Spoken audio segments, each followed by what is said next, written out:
Hi, I'm Steve. I'm back again to show you about our windows.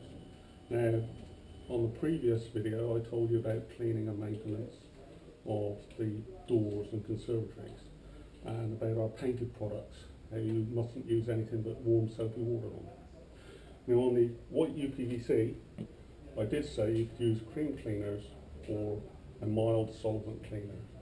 The one thing you must do if you're going to use a solvent-based cleaner is make sure that it is a clean white linen rag with no colours. Otherwise you might actually disperse some colour into the white uPVC. Right, now, the next step is the maintenance. With these windows, very similar to the doors, we have chute bolts and roller cams and a centre dead latch. Now all these need greasing and maintaining, the same as the doors. So again, if we take our spray grease or long life lubricant, we can then get underneath and spray these, shut the handle, do the chute bolts there. Now the ideal thing with these spray cans is I'm doing this from outside at the moment, but on upstairs windows you'll probably end up having to be leaning out. So with a spray can, it doesn't matter how much you put on there. Alright, so the next thing you want to do is spray up the receivers.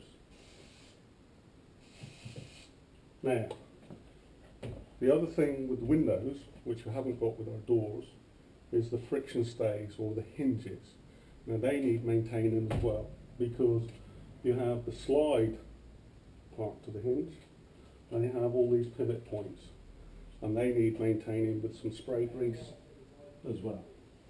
So if you just spray up the slides a little bit on each of the pivot points, and if we do the same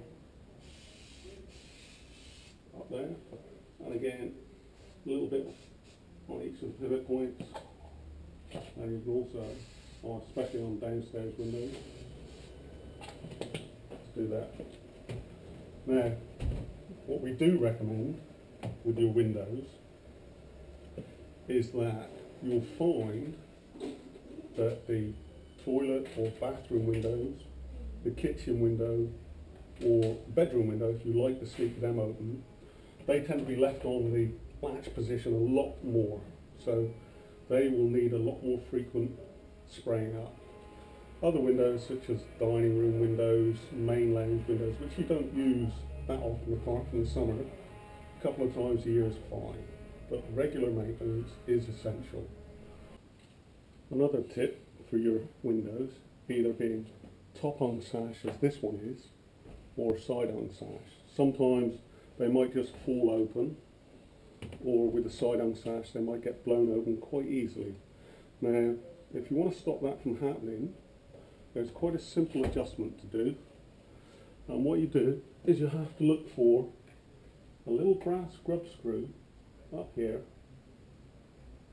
on the friction stay, and if you just snip that up a little bit, that will tighten the friction stays and that will stop it from flying open in the wind or flopping open with the top hung sash with the weight of it.